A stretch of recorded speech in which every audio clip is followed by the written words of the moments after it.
1 জানুৱাৰীৰ দিনা দুপাঙত পিকনিক খাবলৈ যাওঁতে নদী দলঙেদি পাৰ হৈ গৈ আমি পাহাৰৰ ওপৰে এখন ফাৰ্ম দেখিলোঁ। সেইখন জলকীয়া ফাৰ্ম বুলি ক'লে। তেওঁলোকে কি কৰি আছে আমি সুধিলোঁ, চাহে ৰুইছে নে কিনে? বোলে নহয়, জলকীয়াহে ৰুই আছোঁ। এইখন আপোনালোকক দেখালোঁ জলকীয়া ফাৰ্ম, ফটো তুলি লৈ আনিছিলোঁ। বৰ ধুনীয়াকৈ কৈছে, চাওকচোন কিমান ভাল লাগিছে। এইখন চাবলৈ পোৱাটো এটা সৌভাগ্য বুলিয়ে ধৰি লৈছোঁ। তেনেকুৱা ঠাইত এনেকুৱাবিলাক কাম যে দেখিছোঁ, সেইবিলাকে আমি মনত বহুত অনুপ্ৰেৰণা পাইছোঁ আৰু আমি উৎসাহো অনুভৱ কৰিছোঁ। গৈ যে কিবা এটা সাৰ্থক বস্তু ছবি ল'বলৈ পালোঁ, সেইটো এটা বহুত ভাল লগা কথা।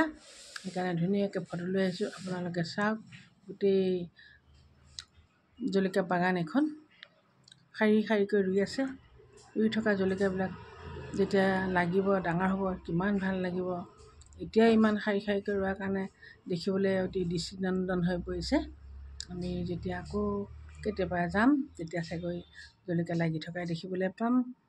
চাওঁচোন, আকৌ কেতিয়া যোৱা হ'ব নাজানো, কিন্তু এই দৃশ্যবোৰ চাবলৈ কেতিয়াবা যাব যে লাগিব, সেই কথাটো মনলৈ আহে। আপোনালোককো জনালোঁ, গ'লে কেতিয়াবা সেইফালে জলকীয়া ফাৰ্ম চাবলৈ যাব।